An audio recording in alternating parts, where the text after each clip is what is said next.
आपल्या आजच्या कार्यक्रमाची सुरुवात पूजा राणावत ताईच्या मार्गदर्शनाने होईल. यावर्षी देशात 258वा रँक UPSC सिव्हिल सर्व्हिसेसमध्ये त्यांचा आहे. 2010-11 सालचा चाणक्य मंडलचा प्रिपरेटरी कोर्स त्यांनी केलेला आहे. 2011-12 सालचा UPSC कॉम्प्रिहेन्सिव्ह कोर्स त्यांनी केलेला आहे. MA पॉलिटिकल सायन्स असं त्यांचं शिक्षण आहे. चाणक्य मंडलच्या विद्यार्थी, कार्यकर्ता, फॅकल्टी आणि अधिकारी त्यांच्या 5व्या प्रयत्नात त्या UPSC क्लिअर झालेल्या आहेत.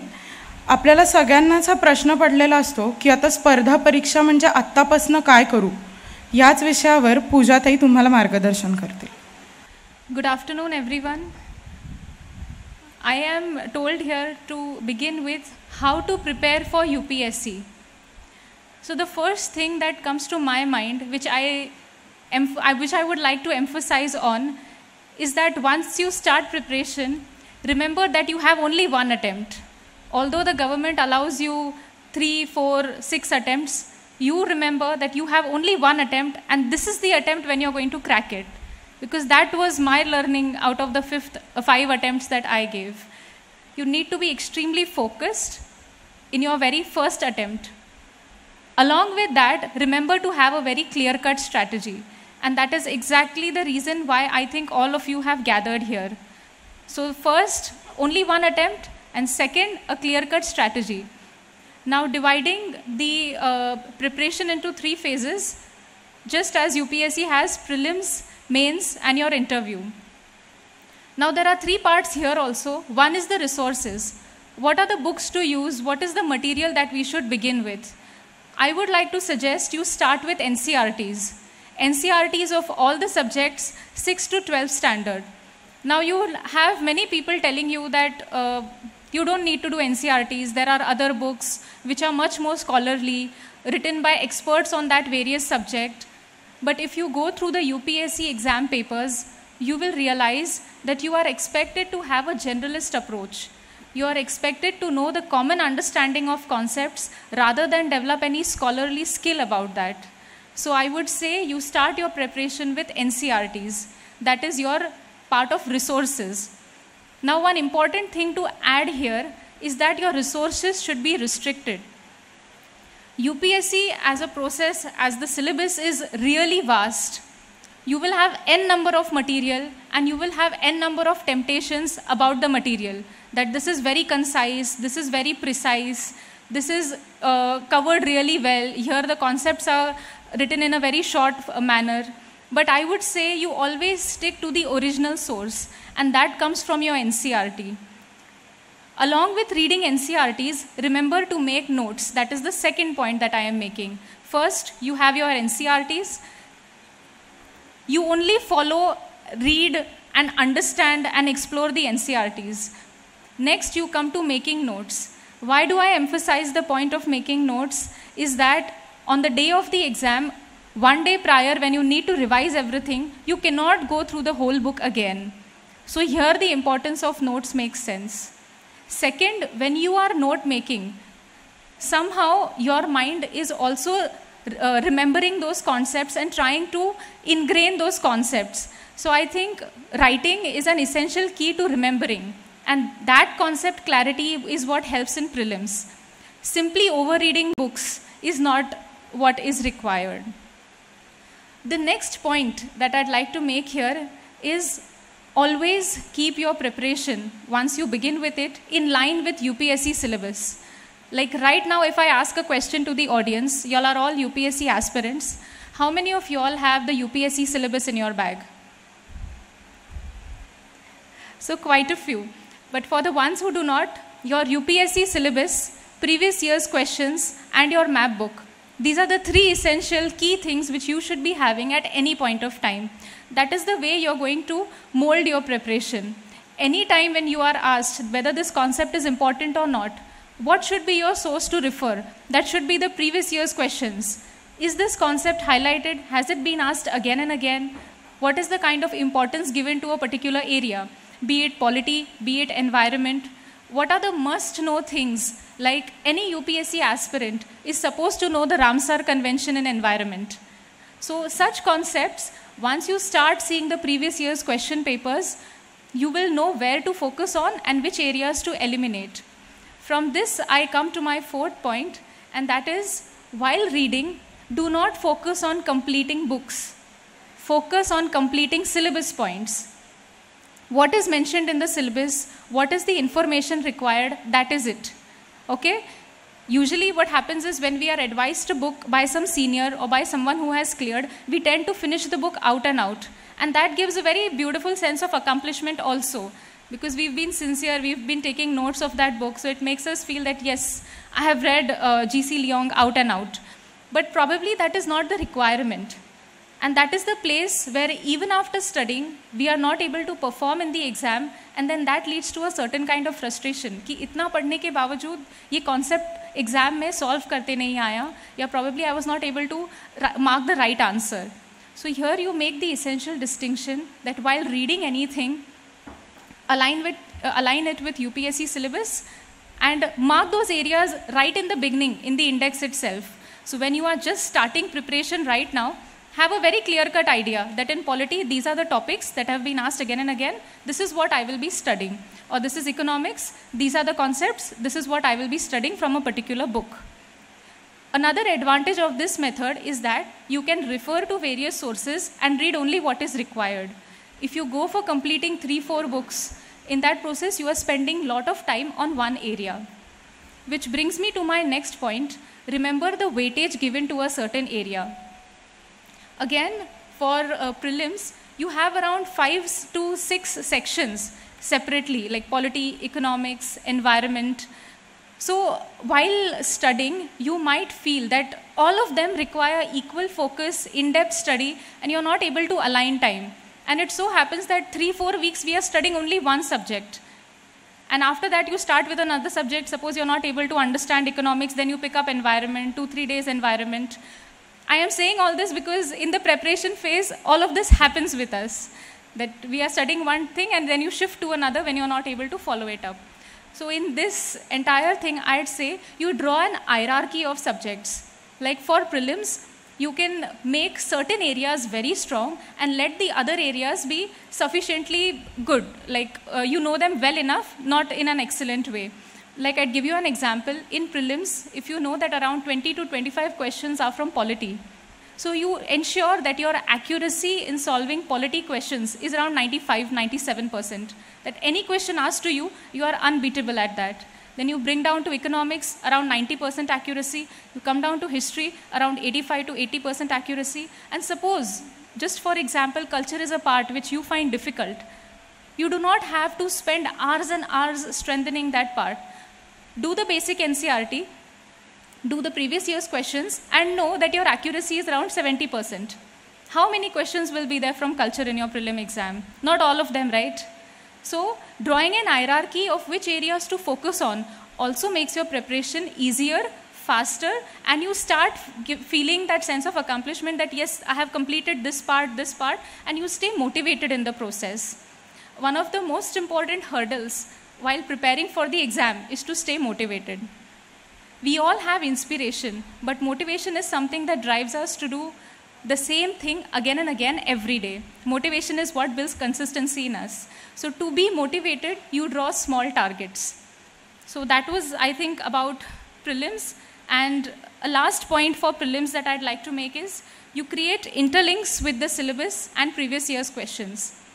Many a times, the questions that were asked in previous years come as options in the current exam. Like if there was a question on Jim Corbett National Park, in some succeeding year, there might be a question on which river flows through Jim Corbett National Park. So the point I'm trying to make here is you draw focus areas in your entire syllabus. If you are focusing on modern history, you understand that which areas are focused more and more, and do the previous year's questions out and out. That is one major thing that I'd like to convey. Coming to the mains part, my fellow friends would, the faculty here would be sharing with you the exact book list for mains, but how do you approach mains in the 3 or 4 months that are given to you? I'd say the first and most important thing that you do is answer writing. Whether you know all the concepts or you don't know all the concepts, getting into the art of writing an answer, a good answer, which has some facts, which has the proper concepts, which has a proper way of presentation, is what makes your answer good in mains. So you start answer writing practice right from now, and you might be finding this very odd, that now that we do not know the concepts in mains, how do we write an answer? But the point is for you to brainstorm. Once you start studying for prelims, it is a given that your knowledge is not entirely nil about a particular area. You know something or the other about it. The point is to frame the information that is given to you in a format that you can write a good answer. For prelims, we all go through Quit India movement, non-cooperation movement, but we study it from a prelims perspective, remembering the answer, remembering the dates, the leaders, or the major event that happened. Now in mains, you will be asked to analyze it. So before you start studying any material for mains, I would say you pick up questions and start developing the art of thinking. What can be the analysis here? What better can I write with my existing knowledge? How does this make a difference?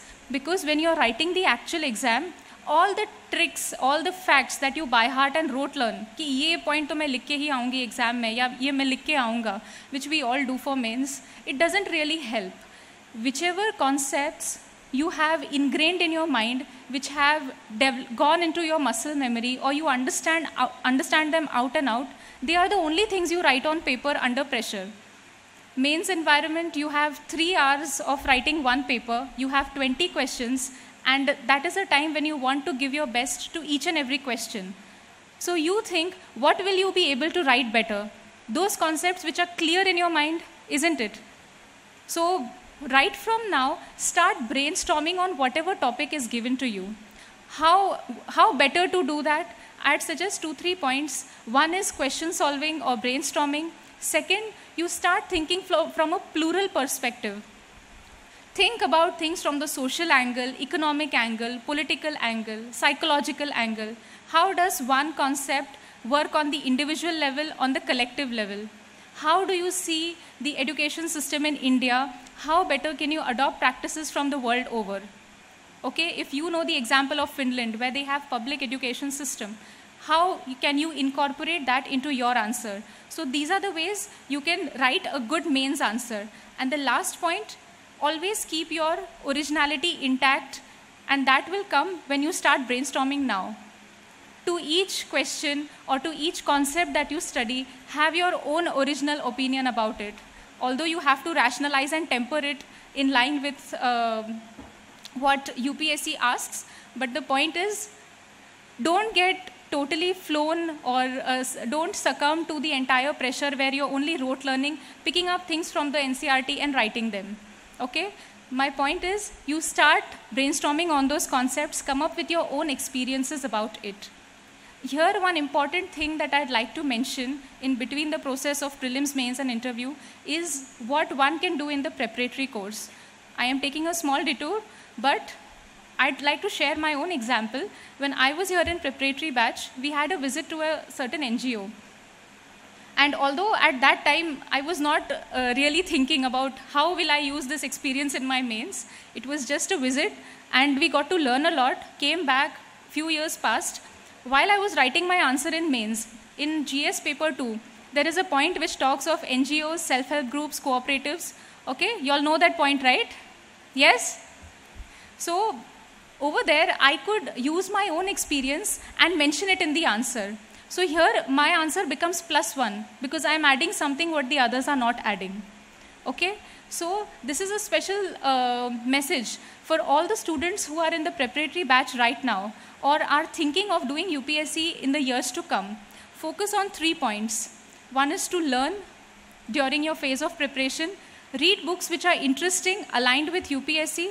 Second is you explore, like the visits that we had. If there is a Ganesh Utsav festival and you are organizing something, don't take it just as an event that goes by or just as something in which you and your friends had fun. You can always make meaning out of it. So you develop that approach right now.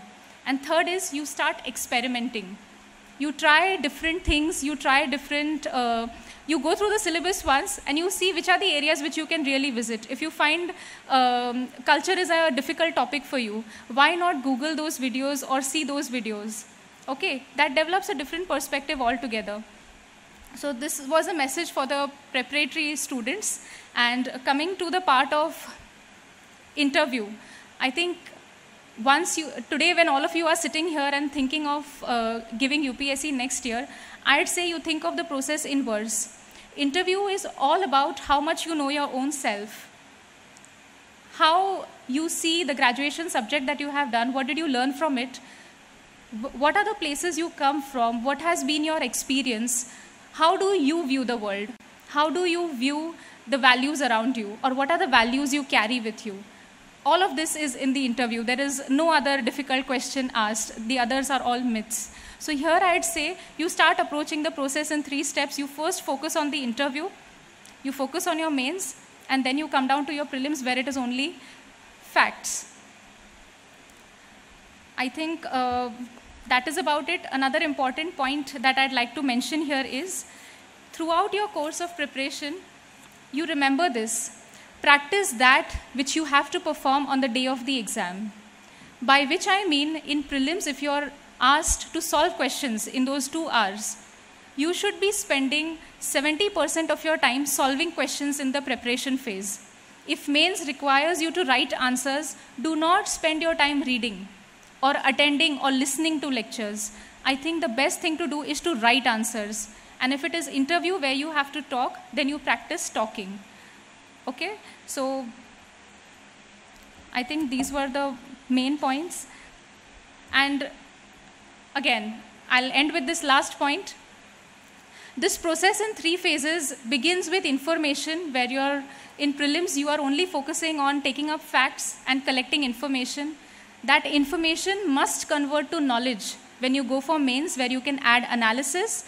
And in interview, all of that knowledge should make you reflect as a wise person or someone who has tried to attempt and gain wisdom in the process. So today when you start preparation, I think the best thing to do is be disciplined, try understanding concepts, don't collect a lot of resource or a lot of material from outside. What you have is enough. Read the same thing again and again, and once you're done with that, have faith in your studies, have faith in the material you have. One important feeling that we all go through while studying is something is missing out. I have not completed this part, I have not completed that part. I think this is the essential link which differentiates the successful aspirants from those who are not, and that they focus on what they already have, they revise it, they strengthen it. They do not focus on what they don't have. I think that's the most important takeaway I'd want you to take. Thank you so much.